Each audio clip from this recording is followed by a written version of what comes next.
मंगलम भगवान विष्णु मंगलम गरुड़ध्वज मंगलम पुंडरीकाक्ष मंगलाय तनोहरि। ये जो भेदानुयायी है, भेद का जो अनुगमन करते हैं, हम कुछ और तुम कुछ और, वो कुछ और वो कुछ और, ये छोटा ये बड़ा, जो अपनी दुनिया में आसक्त रहते हैं मोह में, वही लोग भेद का अनुगमन करते हैं। अहंकार के पीछे तो भेद होता है। जैसे उदाहरण, मान लो यहाँ भोजन आदि है और भोजन में घर परिवार के कुछ लोग आ गए, अब उनसे अहंकार ममता में बंधा है, तुम बैठो उसको ज़्यादा अच्छा परोस दिया, उसके लिए छिपा के रख लिया, अब भेद कहाँ हुआ। और उसके अलावा जो भीड़ है वो चाहे जो होए, वो बैठेगी सामान्य भोजन करेगी, किसी को कोई ना विशेष देगा ना कोई वो देगा, सब सामान्य खाएंगे पिएंगे प्रसन्न रहेंगे। तो जो भेद का अनुगमन करते हैं वो अपनी दुनिया के अहंकार में होते हैं। जो अपनी दुनिया के अहंकार में होता है वही भेदानुयायी है, अर्थात संसार के अनुगामी। जो उन्होंने अपना संसार बनाया है वो परमात्मा की सृष्टि में अपने ही अहंकार की प्रतिष्ठा चाहते हैं। अब आए समझ भेदभाव का, वरना कोई भेदभाव नहीं। अब कल यहाँ इतनी महिलाएं इतने पुरुष थी, किसको क्या पता कौन किस जाति वर्ण का, सबने भोजन किया कि नहीं किया, आराम से किया, क्या रहा ठीक है, सब चले गए। तो ये भेद जो संसार के अनुगामी हैं वो भेद के अनुयायी हैं। कौन लोग हैं वो? पृथकवादी, अपने अहंकार को पृथक रख के वो हर बात व्यवहार करते हैं, उनका अपने अहंकार को श्रेष्ठ समझते हैं और दूसरे के अहंकार को निम्न समझते हैं। तो वो अनेक प्रकार के भेद उत्पन्न कर देते हैं। अच्छा, कुछ भेद नहीं, कहीं मालिक नौकरी का भेद है,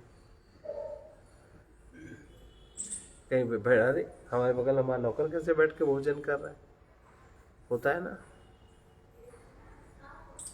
तो ये जो लोग पृथकवादी हैं, पृथक अर्थात नाना वस्तु के जो अभिमानी हैं, हमारे पास इतनी वस्तु, हमारे पास इतनी जमीन, हमारे पास जिनका जितना जितना बड़ा अहंकार होता है वो लोग भेदवादी होते हैं। ऐसा जिनका कथन है पृथकवादी अर्थात द्वैती लोग, वही द्वैती लोग है जो दो परमात्मा की सृष्टि को अलग मानते हैं और जो परमात्मा की द्वैत माने, जो परमात्मा की बनी बनाई सृष्टि में अपनी क्षुद्र सृष्टि जो बना लेते हैं, फिर अपनी क्षुद्र सृष्टि को ही प्रोत्साहन देते हैं। यहाँ तक कि ये अज्ञानी लोग दान पुण्य धर्म कर्म में अपनी ही अहंकार की सृष्टि को प्रोत्साहन देते हैं, वो कर्म शुद्ध हो अथवा न हो। होता है कहीं 13वीं है, माँ ने बुला खवा दे और माँ ने चाहे जैसा हो, है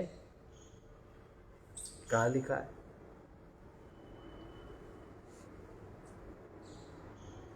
ये द्वैती लोग हैं, ये अद्वैत सिद्धांत को नहीं मानने वाले, इसलिए वे कृपण, इसीलिए वो कृपण है। अब कृपणता करेंगे तभी तो अपने को स्पेशल पूछ पाएंगे। अब आप चौके में सामान चुरा के रखोगे तब तो अपने रिश्तेदार को बाद में खिला पाओगे। भाई कोई दही बड़ा चुरा लेता है, कोई चौके में, वहाँ लखनऊ में चाची दही बड़ा चुरा लगती थी, बाद में वो दादू 2-4 लोग खाते थे मिलके। तो ये कृपणता कहाँ से आई? सामान्य एक जहाँ सामान्य शुद्ध सात्विकता है वहाँ ये तो अधर्म वृत्ति है। ये जो कृपण, इसलिए वे कृपण है, और जो कृपण है इस तरह का वही क्षुद्र है।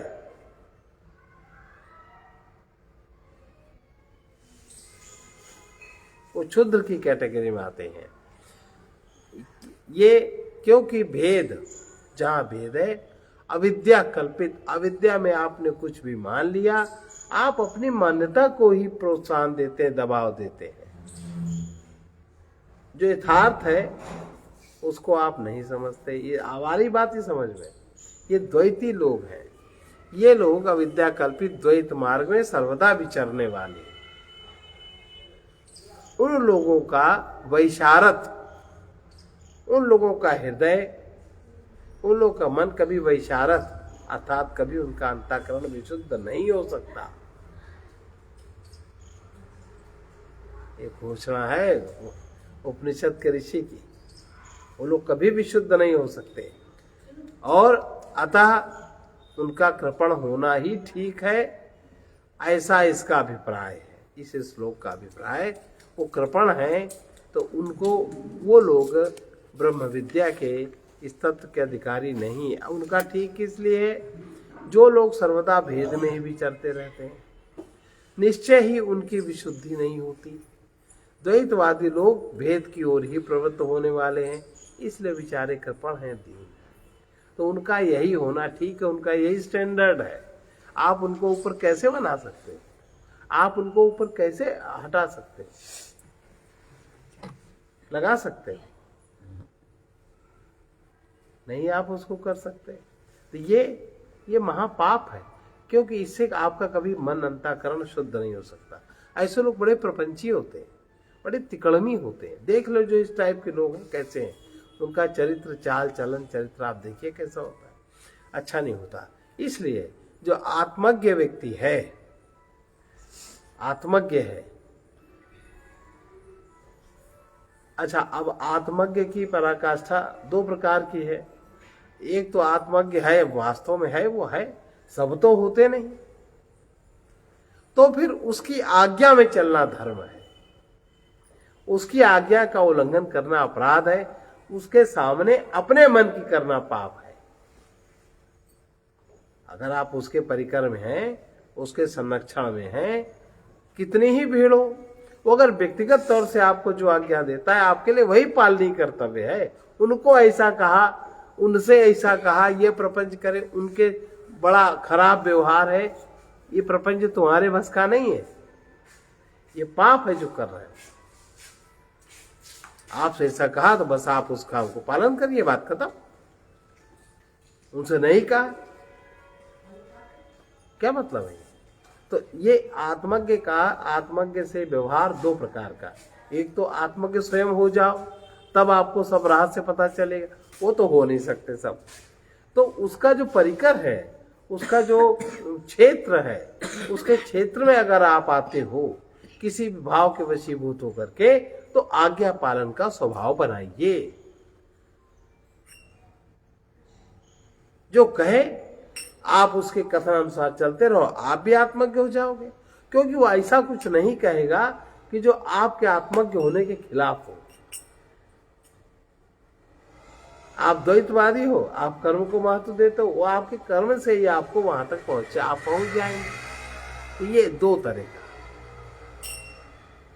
तो कह रहे हैं आत्मज्ञ का महाज्ञानित्व, आत्मज्ञ ही महाज्ञानी हो सकता है। ये जो परमार्थ तत्व है, इसीलिए पहले का साधन क्या है? यज्ञ, दान, तप, इसमें खूब लगे रहो, अपने वर्णाश्रम धर्म, अपने कर्तव्य का पालन करते करते करते करते, तब ये सब सुनाया जाता। सुनाया थोड़ी नहीं जाता, कहीं कोई नहीं सुनाता, जिनको पता है वो भी नहीं सुनाते। अब हम ही इसमें जो कई चीजें ऐसी जो छोड़ देते, अधिकारी नहीं सुनने का, सब समझ ही नहीं पाओगे। अगर वो शब्द कहीं चला गया दिमाग में या कहीं, आपको डिस्टर्ब कर देगा,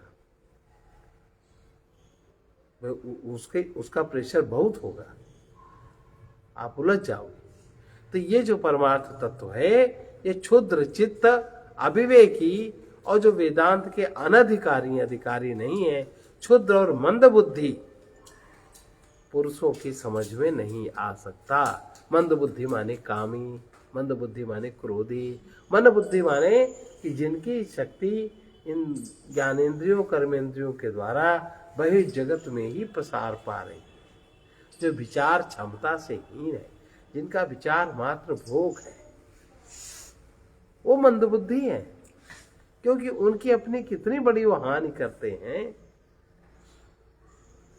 उन्हें ही नहीं पता। ऐसे मंद बुद्धियों के लिए है नहीं, अगर उनको कोई कोशिश भी करे तो उन्हें समझ में आ नहीं सकता। इस आशय से कह रहे हैं। देखिए, अजय साम्य तु ये केचिद भविष्यन्ति सुनिश्चिता एहि लोके महाज्ञाना लोको न गाहते।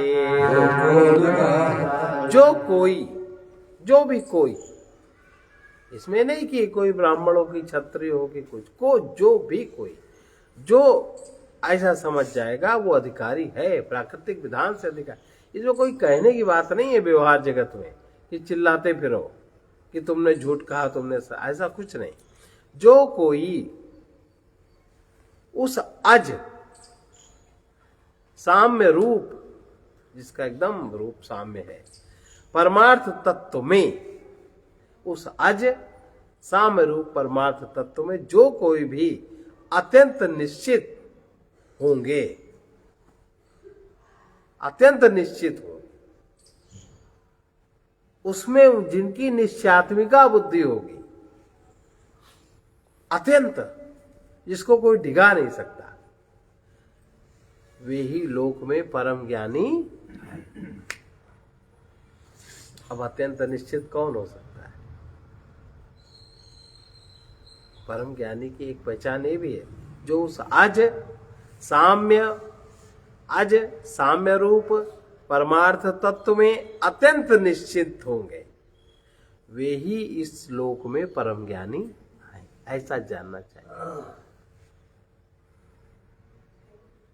ना कि बहुत सारे पागलपन की हरकतें करने वाले। आजकल देखो ना, बहुत सारा दिखाई पड़ता है पागलपन। उस तत्व का सामान्य लोक अवगाहन नहीं कर सकता।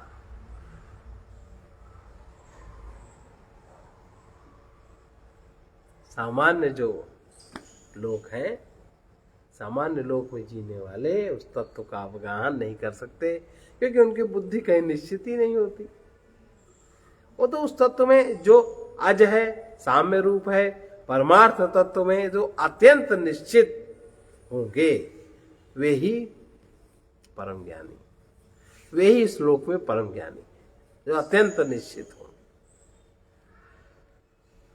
अब बताओ, सामान्य लोग उस तत्व का, सामान्य लोग अवगाहन नहीं कर सकते। उस अज और साम्य रूप परमार्थ तत्व में तो में जो कोई, देखो इसमें कोई, अब ये सब बातें लोग नहीं समझेंगे और पढ़ते लिखते नहीं। उस अज और साम्य रूप परमार्थ तत्व में जो कोई स्त्री आदि भी, शूद्र आदि भी, क्षुद्र आदि भी, कोई भी ये ऐसा ही है, इस प्रकार पूर्णतया जो निश्चित होगा, कोई भी हो सकता है, कोई भी जीव हो सकता है, इसमें कोई बाह्य शारीरिक भेद नहीं। इसलिए अगर मीरा महाज्ञानी हो गए तो कौन दिक्कत है, सती अनसुईया महाज्ञानी हो गए तो कौन दिक्कत है। भीलनी अपने गुरु के वाक्य में निश्चित हो गई और प्रतीक्षा करी तो उनको पूर्णता प्राप्त हो गई, तो कौन दिक्कत है। जो अत्यंत निश्चित, उस अज साम्य रूप पर अब आपको गुरु के वचन पे विश्वास तो हो। अब वो तो कह रहे हैं कि ऐसा, और तुम उसमें अपनी तिकड़ बुद्धि लगा रहे हो, कैसे चलेगा। तो उस अज और साम्य रूप परमार्थ तत्व में जो कोई स्त्री आदि भी, भाई अक्सर क्या है, सामान्य जो लेखक वेखक होते हैं स्त्री आदियों का परहेज करते होंगे उस जमाने में भी। शंकराचार्य जी का भाष्य है, ये स्त्री आदि भी ये ऐसा ही है, इस प्रकार पूर्णतया निश्चित होंगे, वे ही इस लोक में महाज्ञानी अर्थात निरतिशय तत्व विषय ज्ञान वाले हैं। अब बताओ, जो लोग विरोध करने वाले हैं उन्होंने पढ़ा? ऐसे कोई लिखता? वो तत्व विषय ज्ञान वाले हैं, उस उनके मार्ग जो निश्चित हैं, उस उनके मार्ग अर्थात उन्हें विदित हुए परमार्थ तत्व में अन्य साधारण बुद्धि वाला मनुष्य, अन्य वो चाहे 10 हाथ पैर वाला आदमी हो, चाहे दशानन हो, चाहे अयोध्याधिराज हो। अयोध्याधिराज महाराज दशरथ क्या इस तत्व में अवगाहन भी कर पाए? नहीं, कि मोह में अवगाहन किया? मोह में रहे। नहीं कर पाए ना। और महाराजा धीराज रावण ने अवगाहन किया। उन्होंने अपने 3 जन्म के पूर्व पाप और इस जन्म के पूर्व पाप पुण्य सबका हिसाब किताब देख के निश्चित कर लिया कि मेरी मृत्यु, हम इसके हाथों मरे तो हम निश्चित कर लिया। वैसे ही उन्होंने ताना बाना बना लिया। अब ये तत्व ज्ञानी की ही तो बात है, सामान्य व्यक्ति कहां समझ सकता? ऐसा ताना बाना बनाना स्वयं इतना ऊंचा व्यक्ति हो करके ऐसी क्षुद्र हरकतें आज तक जलाए जाते बेचारे। ज्ञान की बात है। उस उनके मार्ग जो ये जिनकी बुद्धि निश्चित है उस परमार्थ तत्व में, उनके वो महाज्ञानी अर्थात निरतिशय तत्व विषयक वाले हैं, तत्व विषयक वाले हैं। ऐसा जानना चाहिए। उस उनके मार्ग अर्थात उन्हें विदित हुए, उनको जो भी पता चला है परमार्थ तत्व में, उनको जो पता चला वो निश्चित हो गए। उस विदित हुए परमार्थ, उनको जो विदित हुआ है वो अपना अनुभव जन सामान्य में फेंकेंगे नहीं। वो तुम्हारे संस्कार के अनुसार, तुम्हारी वृत्ति कर्म के अनुसार वो तुम्हारे को वो आचरण करवाएंगे जिससे आप उस स्थान तक पहुंच जाओ। इसलिए आज्ञा समनसो साहिब सेवा। इसलिए अगर कोई ऐसा ज्ञानी व्यक्ति है तो उसकी आज्ञा के सिवाय उसके रमण करने में आपके पास कुछ नहीं। अगर उसकी आज्ञा न मानी तो धोखा खा जाओगे, समय चूक जाएगा। और देख ले चूका कि नहीं चूका? चूका ना। ये जो वो विषय साधारण बुद्धि वाला मनुष्य अवगाहन अवतरण नहीं करता, ये साधारण बुद्धि में ये तत्व अवतरित नहीं होता, अर्थात उसे वो विषय नहीं कर सकता। आज साम्य रूप परमार्थ का विषय साधारण बुद्धि वाला उसको विषय नहीं बना सकता, नहीं कर सकता। और तो उसकी बुद्धि में ये तत्व उतर भी बात वो जान ही नहीं सकता, समझ ही नहीं सकता। और जो संपूर्ण भूतों का क्या नहीं जान सकता, सामान्य व्यक्ति क्या नहीं समझ सकता कि जो संपूर्ण भूतों का आत्मभूत और सब प्राणियों का हितकारी है, उस पद रहित,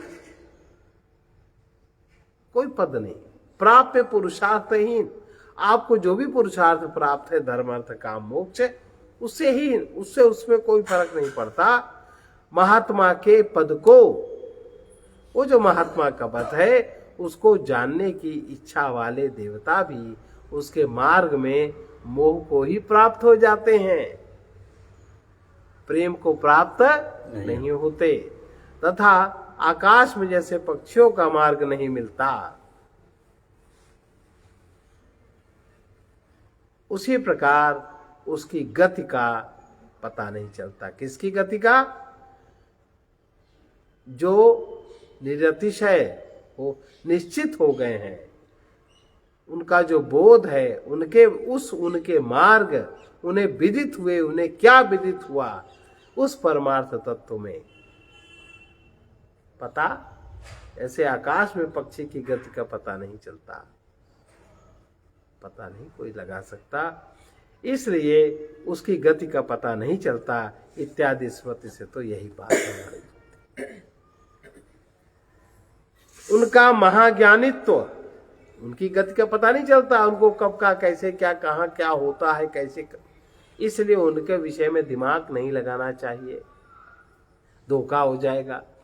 अब वो जो महाज्ञानित्व है, उनका महाज्ञानित्व जो उनको महान ज्ञान या महान बोध उनकी बुद्धि में जो अवतरित हुआ है वो किस प्रकार है उसको बता रहे हैं। अजेष्वम अजम असंक्रांतम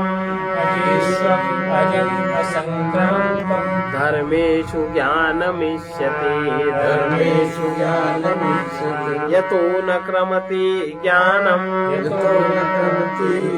असंगम तेन कीर्तितम्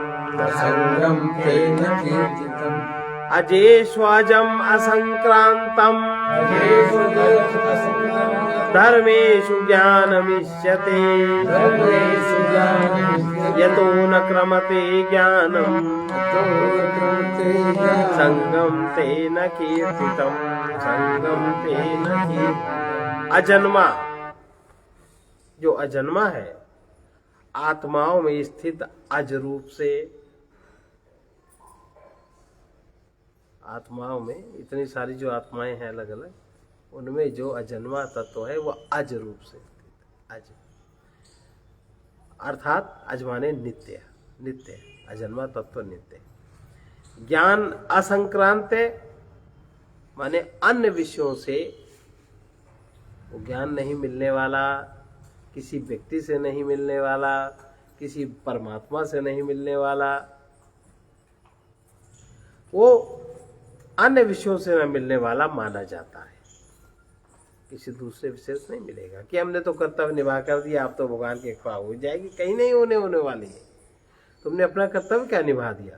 जो तुमने चावल बिखेरे उनका समेटा, न समेटते तो कहाँ समेटते हो?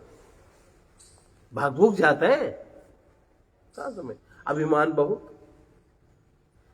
तो ये अजन्मा आत्माओं में स्थित दो अज, जो नित्य ज्ञान असंक्रांत अन्य विषयों से ना मिलने वाला माना जाता है, क्योंकि वो ज्ञान अन्य विषयों में संक्रमित नहीं होता, इसलिए वो ज्ञान असंग है, वो असंग जाना जाता है ऐसा। क्योंकि अज माने अनुत्पन्न, अनुत्पन्न यानी अचल, अचल धर्मों आत्माओं में सूर्य में उष्णता प्रकाश के समान अज अर्थात अचल ज्ञान माना जाता है। अतः अर्थांतर में असंक्रांत अननुप्रविष्ट ज्ञान को अजन्मा स्वीकार किया गया है, क्योंकि वो ज्ञान दूसरे विषयों से संक्रमित नहीं होता, इसलिए उसे असंग, उसको जो वो जिसमें उतरता है वो भी असंग ही हो जाता है। अगर वो संग नहीं हुआ तो इसका मतलब कहीं न कहीं कोई न कोई धोखा है, अर्थात वो आकाश के समान है, ऐसा कहा है। जातवाद, जातिवाद नहीं, जातवाद, जातवाद ने उत्पन्न होना, जो अपने को उत्पन्न हुआ ही मानते हैं, जो पदार्थ उत्पन्न हुआ ऐसा नहीं जानते। तो जातवाद में क्या दोष है बता रहे।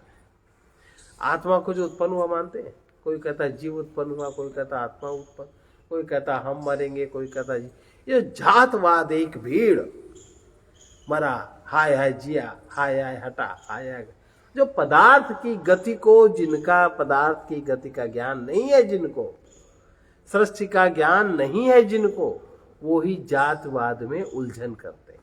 जैसे पदार्थ का एक सिद्धांत जो बना है सो बिगड़ेगा,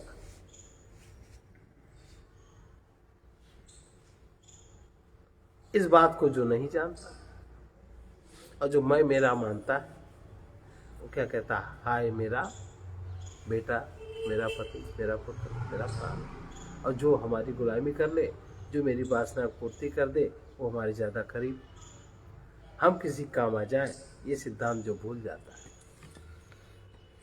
हम समझ सकते न खोवें, हम अपना कर्तव्य पूरा करें, ये बात भूल जाता है। केवल अपने लिए जिसको ऐसे व्यक्ति जातवाद में विश्वास रखते हैं, कोई मरा आय अब क्या होगा मेरा, ये ना, वो अपने कर्म परमात्मा के विधान नियम पे उनको कोई विश्वास नहीं, उनको केवल अपने अहंकार के भोग की चिंता है कि अब हमें जो मिलता था सो नहीं मिलेगा, ऐसे। ये तो जातवाद में दोष है, ये जो उत्पन्न होने वाले पदार्थ की जो गति को नहीं समझते, पदार्थ के कर्म के सिद्धांत को जो नहीं जानते, नहीं मानते, प्रारब्ध भोग को जो नहीं समझते, ये सब जातवाद में उलझ जाते हैं। और जातवाद में इनका इतना घोर दुख होता है इन लोगों को कि वो लोग कहीं वियोग का दुख हो जाए, कहीं हानि का दुख हो जाए, कहीं अपमान का दुख हो जाए, जिंदगी भर की गांठ बांध के बैठ जाते, उससे उभर ही नहीं पाते। उससे वो उनके निरंतर उनके पाप कर्म बनते रहते हैं। वो पाप कर्म क्षीण होने की विधि वो जानते ही नहीं कैसे करना है, बांध के बैठ गए, तो उसमें दोष है। ऐसी दृष्टि नहीं होनी चाहिए, यथार्थ दृष्टि होनी चाहिए, यथार्थ। अब जैसे इसमें पिछले श्लोक में इन्होंने महात्मा किसको कहा?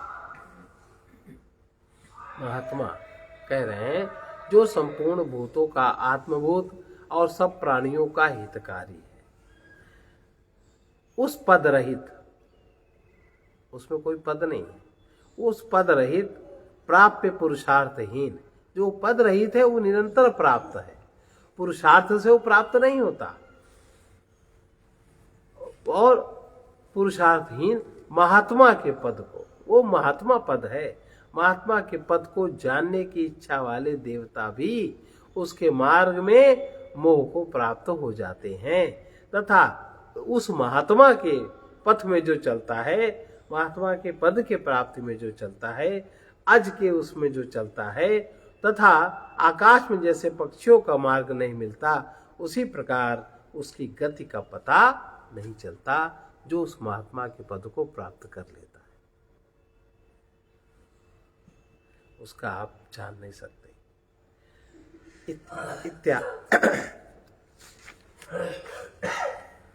देखिए जातवाद में दोष का प्रदर्शन कर रहे हैं, क्या दोष है उसमें? अणुमात्रेऽपि वै धर्मे जायमाने विपश्चितः असंगता सदा नास्ति किमुता वर्णच्युतिः अणुमात्रेऽपि वै धर्मे जायमाने विपश्चितः असंगता सदा नास्ति किमुता वर्णच्युतिः। अन्यवादियों के मतानुसार, जो अन्यवादी, अन्य जो दर्शन वाले लोग हैं, न्याय वैशेषिक सांख्य चार्वाक आदि, किसी अणुवाद भी विधर्मी वस्तु की उत्पत्ति मानने पर तो अविवेकी पुरुष की असंगता भी कभी नहीं हो सकती। अगर उन मतों को मानोगे, अणुवाद को मानोगे कि अणु ही सत्य है, माने प्रकृति के किसी भी तत्व को में आप अगर स्थित बुद्धि बनाएंगे तो आप कभी असंग नहीं हो सकते। वो तो असंग को जान के कोई असंग होता है। फिर उनके आचरण नाश के विषय में तो कहना क्या, उनका तो आचरण भी बड़ा विचित्र होता है। कहेंगे कुछ और, करेंगे कुछ और, रंग रूप रंगे हैं कुछ और, वृत्ति प्रवृत्ति है कुछ और, धारणा कुछ और, ध्यान कुछ और, निगाह कुछ और, कहीं पे निगाहें कहीं पे निशाना, उनके तो ऐसे आचरण है। और रंग रोगन उनका बहुत अच्छा है। तो इस तरह के लोग इस तरह के होते हैं। फिर उनके विषय में जो आचरण जिनका नाश है, नष्ट है, उनके विषय में तो कहने क्या, उनके तो कुछ भी स्थिरता नहीं। समझ में आ रहा है इशारा? ये कितना पुराना अनादिकाल का श्लोक है, तब भी ऐसा ही होता होगा जैसा आज हो रहा है ना? तभी तो लिखा। अगर वो वातावरण ना हो तो लिखते कहीं। इसकी कोई कालगणना ही नहीं कब उपनिषद ये बना होगा। इससे भिन्न जो अन्यवादी लोग हैं, उनके मतानुसार अणुमात्र अर्थात थोड़ी सी भी विधर्मी वस्तु के बाहर या भीतर उत्पन्न होने पर तो अविपश्चित अविवेकी पुरुष की कभी भी असंगता भी नहीं हो सकती। फिर उसकी आवरण उसका नाश हो जाए, बंध नाश हो जाए। कैसे नाश होगा? नहीं नाश हो सकता। इसके संबंध में तो कहने क्या है, वो सोचे हमारा आवरण विक्षेप आवरण सब समाप्त हो जाए, नहीं होगा। मल विक्षेप आवरण, उनकी आवरण च्युति कभी नहीं होती। ऐसा कहकर तो तुमने अपने सिद्धांत में ही आत्माओं का आवरण स्वीकार कर लिया। यदि ऐसा कहे तो इस पर इस पर कह रहे हैं कि आत्मा में कोई आवरण नहीं होता, लेकिन आप लोगों का जो मान्यता है, जो अणुवाद इस तरह जो मानते हो, फिर आप लोग जो ऐसा आचरण करते हो, आचरण भ्रष्ट हो, उस तरह के लोगों में तो वो अपने आवरण का ही पीछा करते हैं। भाई बुद्धि में ये रस्सी है, हमने सांप मान लिया, सांप का आवरण बुद्धि में हो गया, अब सांप की जो क्रियाएं हैं उससे जो बचाव है अब उसी में भाग रहे हैं। आवरण को तो सत्य मान रहे, वो कैसे असंग हो सकते हैं सांप से, जब तक उनको यथार्थ ज्ञान नहीं होगा। जब तक जो इस ज्ञान के पथ में नहीं है, इस आत्मबोध के पथ में नहीं है, तब तक वो निश्चित नहीं हो सकता, उसका आवरण नष्ट ही नहीं हो सकता।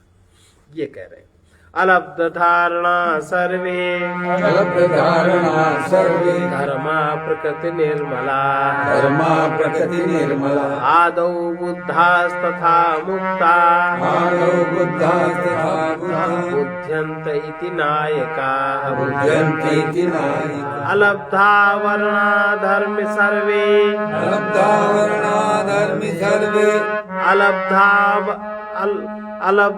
वर्णाः सर्वे, अलब्धा वर्णाः सर्वे, धर्मा प्रकृति निर्मला, धर्मा प्रकृति निर्मला, आदौ बुद्धास्तथा आदौ तथा मुक्ता, बुध्यन्त इति नायका, बुध्यन्ति इति नायका। समस्त आत्मा, जो भी आत्मा है वो आवरण शून्य, उसमें कोई आवरण नहीं है, स्वभाव से ही निर्मल है, नित्य शुद्ध बुद्ध मुक्त है। आत्मा नित्य शुद्ध बुद्ध और मुक्त है। तथापि स्वामी लोग जो ये इसके जो आचार्य गण है, वेदांत के आचार्य गण हैं, वे जाने जाते हैं ऐसा, जो उसको जानते हैं ऐसा वो उस आत्मा के विषय में कहते हैं। अलब्धावरण, जिन्हें आचरण अर्थात अविद्यादि रूप बंधन लाभ अर्थात प्राप्त नहीं हुआ, जिनका अविद्या बंधन छूट गया, वो उनको अलब्ध है, प्राप्त नहीं है उनको।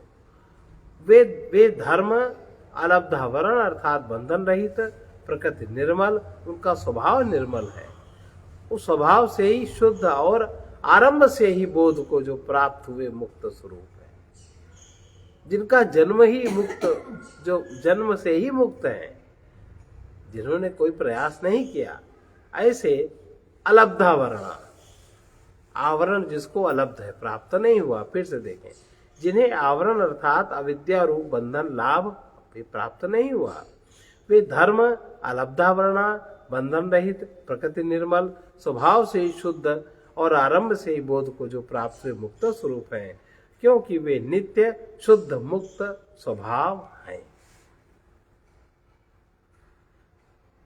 यदि ऐसी बात है तो उनके विषय में वे जाने जाते हैं ऐसा क्यों कहा?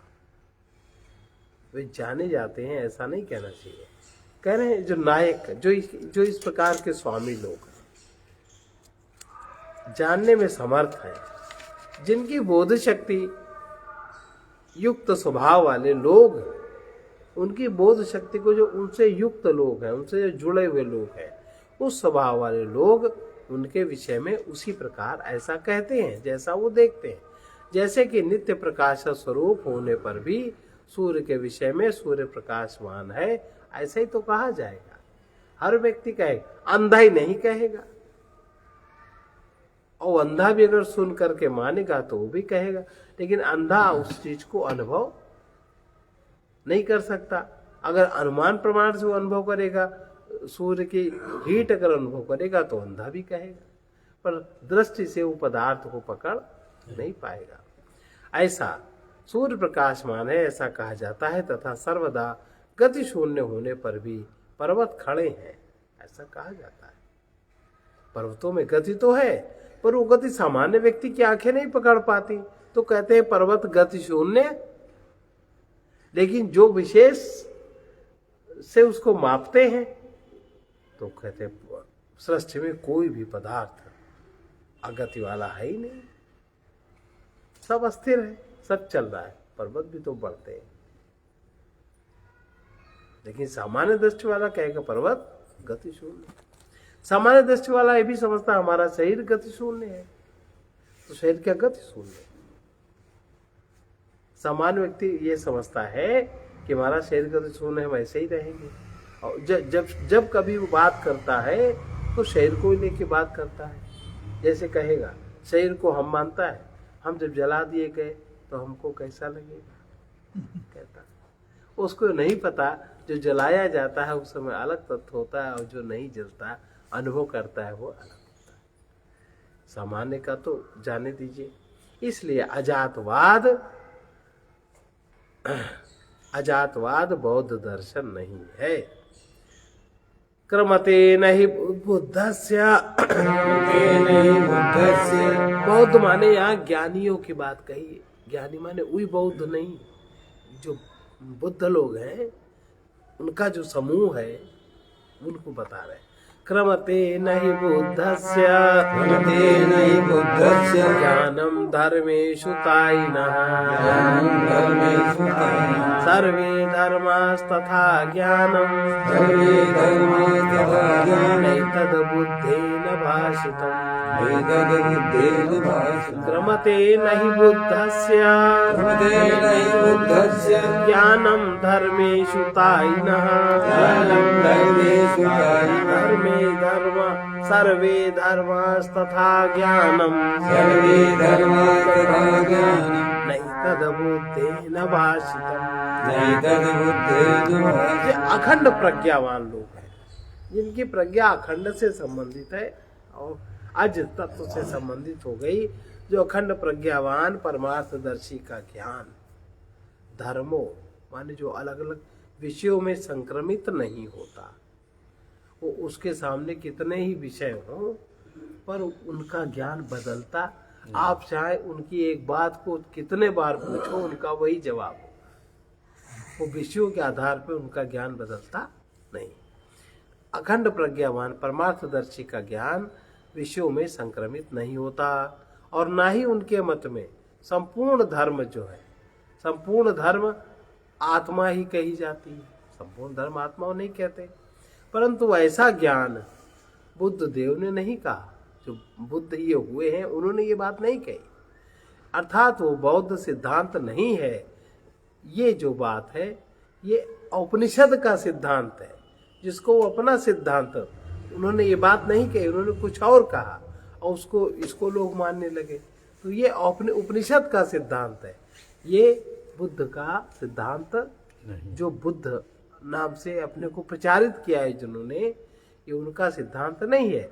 और उपनिषद के किसी भी ऋषि ने अपने नाम रूप का प्रचार किया ही नहीं। किया कहीं इसका नाम मिलता है कुछ नहीं। तो ये पूर्ण ज्ञान की पहचान भी यही है कि वो अपने उसके जो क्षुद्र नाम रूप है उसमें उसकी आसक्ति नहीं रहती, असंग रहता है सब चीज से। किस बात का संग करना, कोई तृष्णा नहीं होती।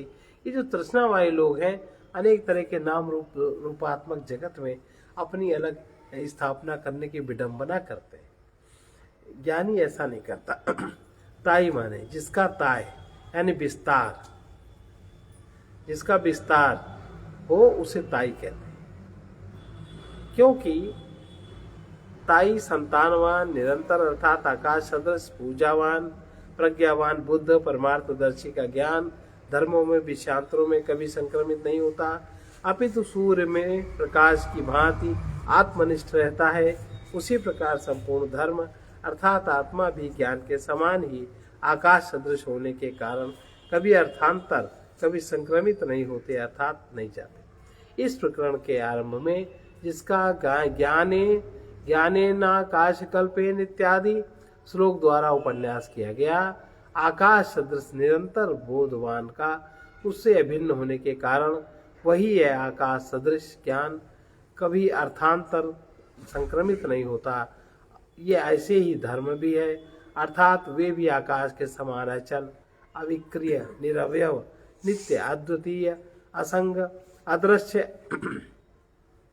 अग्राह्य क्षुधा पिपासा आदि से रहित ब्रह्मात्म तत्व ही है, जैसा कि दृष्टा की दृष्टि का कभी लोप नहीं होता।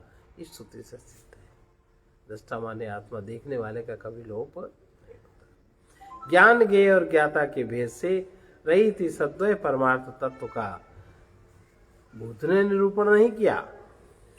यद्यपि उसने बाह्य वस्तु का निराकरण और केवल ज्ञान की कल्पना तो करी, वे अद्वय वस्तु के समीपवर्ती ही विषय कहे जाते हैं, वो स्वयं वो नहीं है। तात्पर्य है इस अद्वैत परमार्थ तत्व को तो वेदांत का ही विषय जानना चाहिए और किसी का विषय नहीं हो सकता। परमार्थ पद की वंदना आखिरी हो गया। परमार्थ पद की वंदना। जब शास्त्र की समाप्ति होने पर परमार्थ तत्व की स्तुति के लिए नमस्कार किया जाता है। शास्त्र की समाप्ति होने पर परमार्थ तत्व की स्तुति के लिए नमस्कार कहा जाता है। वो नमस्कार कह रहे हैं उपनिषद वाले। दूरदर्शमति गंभीरम अजम साम्यम विशारदम बुद्ध्वा पदमनानात्वं नमस्कुर्मो यथा बलम। फिर से कह लीजिए। दूरदर्शम अगतिम गंभीरम अजम दूरदर्शमति गंभीरम अजम साम्यम विशारदम बुद्ध्वा पदमनानात्वं नमस्कुर्मो यथा बलम। दूरदर्श अत्यंत गंभीर, अज निर्विशेष और विशुद्ध पद को भेद रहित जानकर हम उसे यथाशक्ति नमस्कार प्रणाम करते हैं।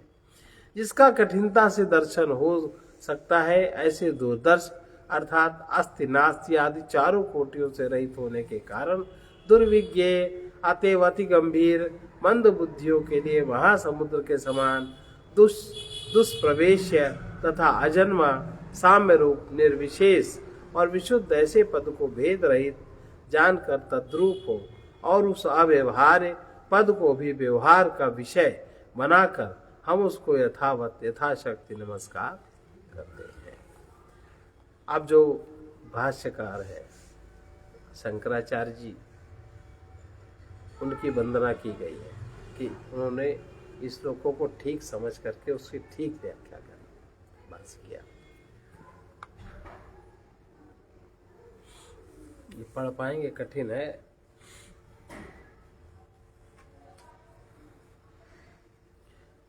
हिंदी में पढ़ लेते हैं ठीक, क्योंकि वो हो नहीं पाएगा।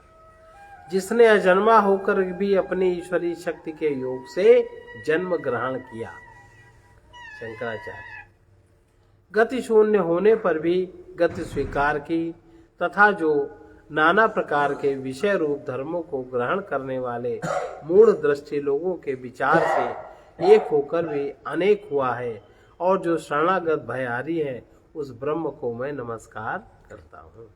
जो निरंतर जन्म जन्मांतर रूप ग्राहों के कारण अत्यंत भयानक है, ऐसे संसार सागर में जीवों को डूबे हुए देखकर जिन्होंने करुणावश अपने विशुद्ध बुद्धि रूप मंथन दंड के आघात से क्षुभित हुए वेद नामक महासमुद्र के भीतर स्थित इस देव दुर्लभ अमृत को प्राणियों के कल्याण के लिए निकाला है, उन पूजनीयों के भी पूजनीय परम गुरु श्री गौड़ पादाचार्य जी को मैं उनके चरणों में गिरकर प्रणाम करता हूँ। उनके गुरु जी, जिनके ज्ञान लोक की प्रभा से मेरे अंतःकरण का मोह रूप अंधकार नाश को प्राप्त हुआ तथा इस भयंकर संसार सागर में बार बार डूबना उछलना मेरी व्यथाएं शांत हो गईं, जिनके चरणों का आश्रय लेने वालों के लिए श्रुति ज्ञान उपशम विनय की प्राप्ति अमोघ एवं पहले ही होने वाली उन गुरुदेव के भव भयहारी परम पवित्र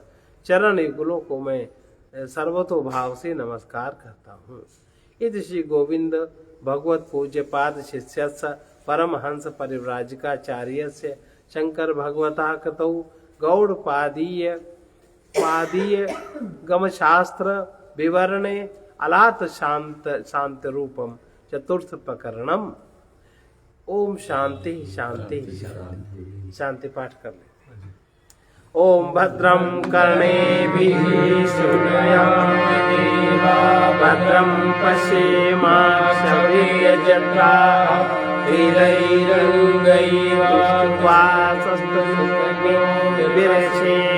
विरसेमगीतं यदायु स्वस्ति न इन्द्रो वृद्धश्रवाः स्वस्ति नः पूषा विश्ववेदाः स्वस्ति नस्तारक्षो अरिष्टनेमिः स्वस्ति नो बृहस्पतिर्दधातु। ओम शांति शांति शांति। हरि ओम तत्सत।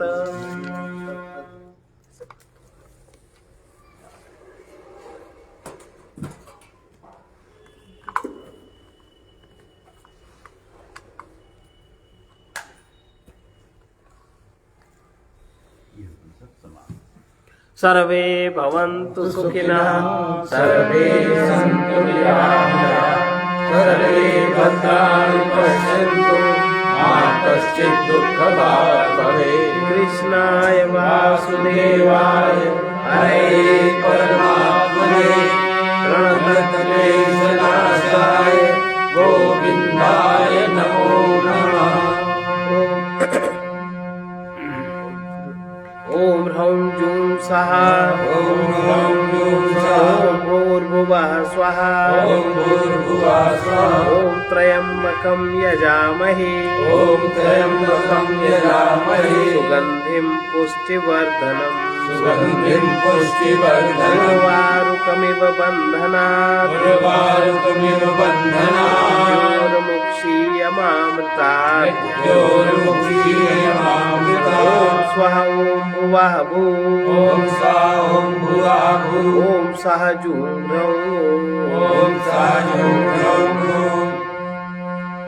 असतो मा सवितमे सरोगमय ब्रह्मो मा ज्योतिर्गमय मृत्योर्मामृतपुङ्गमे ओम पूर्णमदः पूर्णमिदं पूर्णात् पूर्णमुदच्यते पूर्णस्य पूर्णमादाय पूर्णमेवावशिष्यते। ओम शांति शांति शांति।